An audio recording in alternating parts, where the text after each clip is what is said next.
दज्जाल की आमद क़यामत की वक्त की 10 बड़ी आलामात में से एक है। दज्जाल का फितना इंसानी दौर के तमाम फितनों से बड़ा और ख़तरनाक फितना है, जिसकी बड़ाई और शिद्दत का अंदाज़ा इस बात से भी लगाया जा सकता है कि हर नबी ने अपनी अपनी उम्मत को दज्जाल के फितना से डराया है।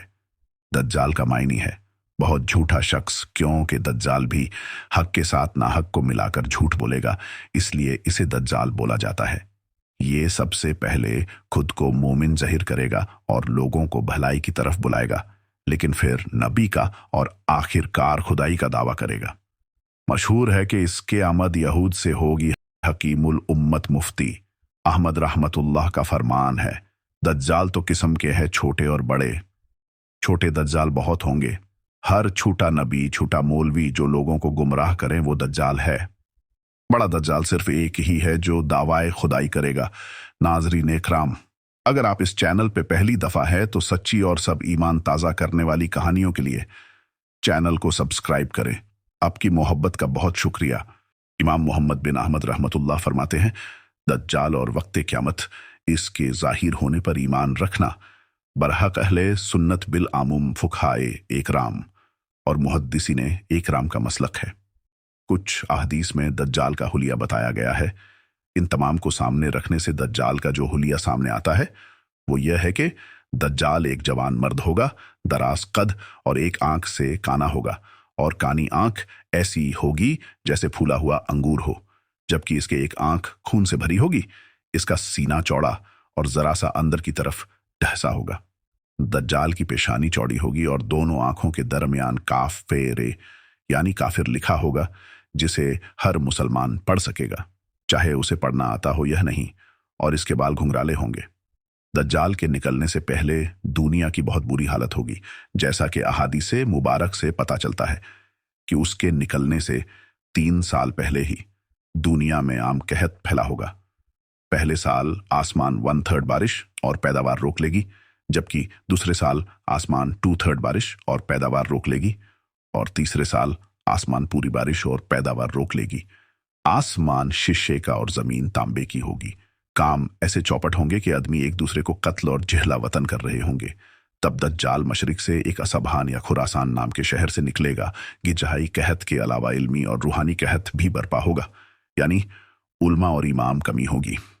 दज्जाल जमीन पर 40 दिन रहेगा, जिनमें से एक दिन 1 साल के बराबर, एक दिन 1 माह के बराबर और एक दिन 1 हफ्ते के बराबर, जबकि बाकी आयाम साल के आम दिनों की तरह होंगे।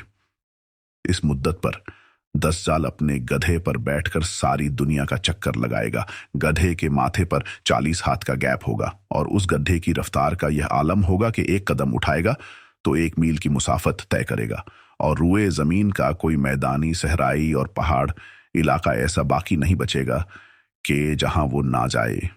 अलबत्ता मक्का मुकरमा और मदीना तैयबा पर फरिश्तों का पहरा होने की वजह से उनमें दाखिल ना हो सकेगा, बल्कि मदीने के बाहर डलडली जमीन में प्राव करेगा, और मदीना पाक में जलजले के 3 झटके आएंगे, जिसकी वजह से हर काफिर और मुनाफिक मदीना से भाग निकलेगा और दज्जाल से जा मिलेगा। उस रोज मदीना पाक हर मुनाफिक और फासिक मर्द औरत से खालिसो पाक हो जाएगा। इसीलिए उस दिन का नाम योमुल खलास भी है, और भाज रिवायत के मुताबिक बैतुल मुक़द्दस और कोहितूर पर भी नहीं चासकेगा। दज्जाल तरह तरह की शोबनों के जरिए लोगों का ईमान बर्बाद करने की कोशिश करेगा। हदीस मुबारक का में है कि दज्जाल के साथ रोटियों के पहाड़ होंगे। दज्जाल के पैरोकारों के अलावा बाकी लोग सख्त तकलीफ में होंगे। उसके साथ 2 नहरें होंगी, जिसमें से एक जन्नत दूसरे को दोज़ख कहेगा। वो जिसे दोज़ख कहेगा वो जन्नत होगी, और जिसे दोज़ख का नाम देगा वो जन्नत होगी। उसके कहने पर आसमान से बारिश बरसेगी और लोगों के सामने वो एक शख्स को कत्ल करके फिर जिंदा करेगा। दज्जाल के फितनों की वजह से अहले ईमान सख्त परेशानी और तंगी के आलम में भागकर दुखान नामी एक पहाड़ में पनह लिए हुए होंगे, लेकिन दज्जाल उनका पीछा करके पहाड़ का घेरा कर लेगा। अहले ईमान सख्त भूख और तकलीफ में मुब्तला होंगे। तब अल्लाह पाक हजरत सैयदना ईसा अलैहिस्सलाम को नाजिल फरमाएगा। हजरत ईसा अलैहिस्सलाम को देखते ही दज्जाल ऐसे खुलेगा जैसे पानी में नमक घुलता है, और आप अलैहिस्सलाम दज्जाल को मकाम ए लुट पर कत्ल करे और उसके पैरोकारों में से किसी एक को भी जिंदा ना छोड़ेंगे। इस वीडियो के दूसरे पार्ट के लिए चैनल को सब्सक्राइब करें।